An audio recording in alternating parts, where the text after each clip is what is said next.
ሰላም አድማጮቻችን እንዴት ናችሁ? የሃሚንግ ስፖርት ነው። የአፍሪካ ዋንጫ ፍጻሜውን በዛሬው ዕለት ያገኛል። አስተናጋጁ ሀገር ሞሮኮ እና ሴኔጋል በሚያደርጉት ጨዋታ ፍጻሜውን ያገኛል። ከኮሞሮስ ጋር ባደረገችው ጨዋታ 35ኛውን የአፍሪካ ዋንጫ የከፈተችው አስተናጋጇ ሀገር ሞሮኮ ያሰናዳችውን የአህጉሩን ትልቁን የእግር ኳስ ዋንጫ በስኬት ለመደምደም ዛሬ ላይ ተገኝታለች። ይሄ ደግሞ በአፍሪካ ዋንጫ ታሪክ አስተናጋጅ ሆና ለፍጻሜ የደረሰች 15ኛዋ ሀገር ስትሆን ለፍጻሜ ከደረሱት 14 አስተናጋጅ ሀገሮች 12ቱ ዋንጫውን አሳክቷል። ሞሮኮስ ዛሬ ይሳካላታል የምናየው ነው የሚሆነው። ዛሬ ይህን ዋንጫ ካነሳች ከ50 ዓመት በኋላ ነው ይህን ዋንጫ የምታሳካው። ሰሜን አፍሪካዊቷ ሀገር ከፍ ባለ ደረጃ ያሰነዳችውን የአፍሪካ ዋንጫ በደጋፊዎቿና ህዝቧ ፊት ለማስቀረት ዛሬ ምሽት 4 ሰዓት ላይ ከሴኔጋል ጋር ትጫወታለች። ሞሮኮ ለመጨረሻ ጊዜ የአፍሪካ ዋንጫን ያነሳችው እንደ አውሮፓውያን አቆጣጠር በ1976 በኢትዮጵያ አስተናጋጅነት በተደረገው የአፍሪካ ዋንጫ ሲሆን ባለፉት 5 ዓመታት አንድ ጊዜ ለፍጻሜ ከመድረስ ባለፈ ዋንጫውን ማንሳት አልቻለችም። በቅርብ ዓመታት ግን ከአህጉሩ ሀገራት እግር ኳሷ እያደገ የሚገኘው ሞሮኮ የደጋፊውን የ50 ዓመታት ጥያቄ ለመመለስ ትክክለኛ ጊዜ ላይ ትገኛለች። በዓለም ዋንጫ ታሪክ ግማሽ ፍጻሜ በመድረስ የመጀመሪያ የአፍሪካ ሀገር ዛሬ ምሽት 4 ሰዓት ላይ በንጉስ ሙላይ አብደላ ስታዲየም በምታደርገው የዋንጫ ጨዋታ ከ2021 የአፍሪካ ቻምፒዮና ሴኔጋል ከባድ ፈተና ይጠብቃታል። ሁለቱ ሀገራት ከአሁን በፊት በ32 አጋጣሚዎች ቢገናኙም በአፍሪካ ዋንጫ ግን ይሄ የመጀመሪያ ግንኙነታቸው ነው። ለመጨረሻ ጊዜ የአፍሪካ ዋንጫ አስተናጋጅ ሆና ለፍጻሜ ደርሳ ዋንጫውን ያጣችው ናይጄሪያ ስትሆን ባለፉት 25 ዓመታት ግን ለፍጻሜ የደረሱ ሁሉም አስተናጋጅ ሀገራት ዋንጫውን አስቀርተዋል። በፓፔቲያው የምትመራው ሴኔጋል በ2019 የአፍሪካ ዋንጫ ፍጻሜ በአልጄሪያ ከተሸነፈች በኋላ ባደረገቻቸው 17 ጨዋታዎች አልተሸነፈችም። ምዕራብ አፍሪካዊቷ ሀገር በ2021 እና በ2023 የአፍሪካ ዋንጫ አለመሸነፏ ብቻ ሳይሆን ከ17ቱ ጨዋታዎች በ11ዱ ግብ አላስተናገደችም። ሴኔጋል ዋንጫውን ለሁለተኛ ጊዜ ለማሳካት በምታደርገው ጨዋታ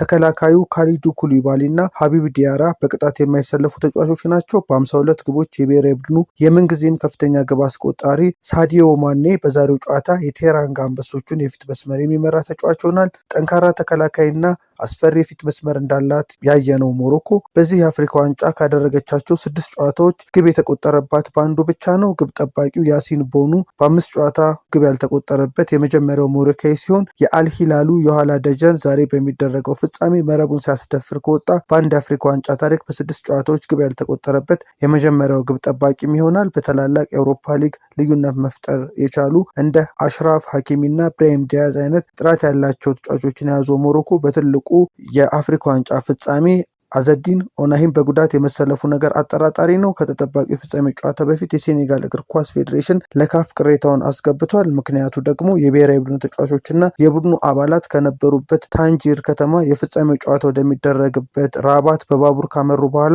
ባረፉበት ሆቴል እንዲሁም ልምምድ በሚሰሩበት ቦታ ጭምር መንገላታት እንደደረሰባቸው ይፋ አድርጓል። በተጨማሪም 69500 ተመልካቾችን የመያዝ አቅም ባለው የንጉስ ሞላይ አብደላ ስታዲየም ለደጋፊዎቻቸው የተፈቀደላቸው የመግቢያ ትኬት ቁጥር ዝቅተኛ መሆኑ ሌላ የቅሬታቸው ምንጭ ቢሆንም ካፍ የሴኔጋል ቅሬታ በሚገባ መልስ ማግኘቱን አሳውቋል። በትናንትናው ዕለት በተደረገ የአፍሪካ ዋንጫ የደረጃ ጨዋታ ናይጄሪያ ግብፅን በማሸነፍ የነሐስ ሜዳሊያ ተሸላሚ ሆናለች። በአፍሪካ ዋንጫ የደረጃ ጨዋታ ናይጄሪያ ግብፅን ነው ያሸነፈችው። ሁለቱ ቡድኖች የተገናኙበት መደበኛ 90 ደቂቃ ግብ ሳይቆጠርበት 0-0 መጠናቀቁን ተከትሎ አሸናፊውን ለመለየት ወደ መለያ ምት አምርተዋል። በዚህም ናይጄሪያ ግብፅን በመለያ ምት 4-2 በማሸነፍ የሞሮኮ ቆይቷን በነሐስ ሜዳሊያ ደምድማለች። የአፍሪካ ዋንጫን ካነሳች 15 ዓመት ያለፋት ግብፅ 4ኛ በመሆን ከሜዳሊያ ውጪ ሆናለች። አድማጮቻችን ይህንን በሞሮኮ አስተናጋጅነት ተከናውኖ ዛሬ ፍጻሜውን የሚያገኘው በሞሮኮና በሴኔጋል መካከል የሚደረገውን የአፍሪካ ዋንጫ ፍጻሜ በድህረ ጨዋታ ደግሞ የምንመለስበት ይሆናል። መልካም ለተሰንበት፣ መልካም ጨዋታ።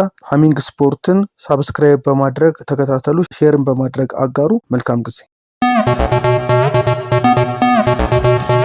ሃሚንግ ስፖርት በሀገራዊና ዓለም አቀፍ ስፖርታዊ ጉዳዮች ላይ የሚያተኩር ዝግጅት።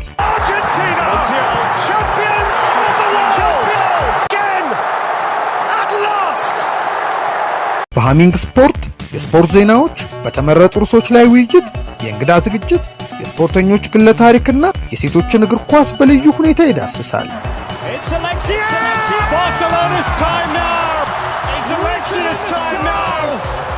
ሃሚንግ ስፖርት ስፖርትን ቀዳሚ ዘይቤ በማድረግ ስኬትን በተግባር እናረጋግጥ።